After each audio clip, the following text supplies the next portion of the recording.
அஸ்ஸலாமு அலைக்கும் வரஹ்மத்துல்லாஹி வபரகாத்துஹு. கண்ணியம் மிகுந்த அபு ஐமன் ஹாஜியார் அவர்களினுடைய முகநூல் அன்பர்கள், இனிய ஜும்ஆ முபாரக் இந்த நன்னாளிலே ஜும்ஆவின் மகத்துவத்தை குறித்தும் அதன் சிறப்புகள் குறித்தும் அதற்காக ஒவ்வொரு முஸ்லிமும் தயாராகுவது, முன்கூட்டியே அதற்கு ஏற்பாடாகி பள்ளிக்கு செல்வது என்ற விஷயத்தில் மிகவும் கவனத்தை கடைபிடிக்க கடமை இருக்கிறது என்பதனை பல்வேறுபட்ட ஹதீதுகள் நமக்கு உணர்த்தி காட்டிக் கொண்டிருக்கிறது. குறிப்பாக முஸ்லிம்கள் அந்த ஜும்ஆவுடைய அந்த நாளிலே ஒரு நேரம், அந்த நேரத்தை தவற விட்டுவிடக்கூடாது.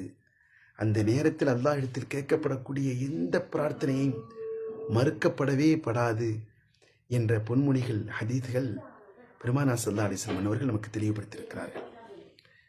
அந்த நேரம் எந்த நேரம்?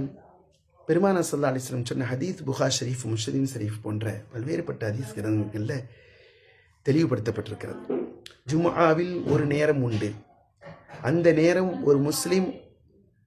ஒரு முஸ்லிமான அடியார் தொழுகையில் இருந்த நிலையில் அல்லாஹ்விடம் எதை கேட்பாரோ அதை அவருக்கு அல்லாஹ் கொடுக்காமல் இருப்பதில்லை என்ற இந்த பொன்மொழி புகாரி ஷரீஃபில் பதிவு செய்யப்பட்டிருக்கிறது. அது எந்த நேரம் என்பதை குறித்தும் பல்வேறுபட்ட ஹதீஸ் பொன்மொழிகள் நமக்கு காணப்படுகிறது.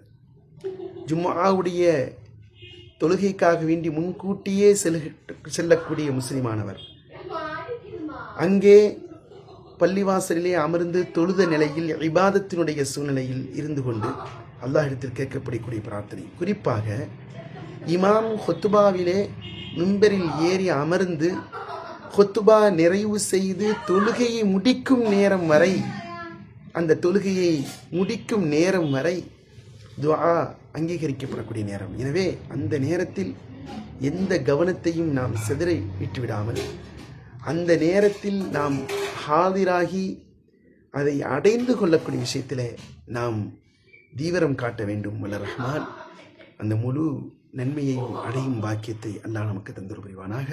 அஸ்ஸலாமு அலைக்கும் வரஹ்மத்துல்லாஹி வபரகாத்துஹு.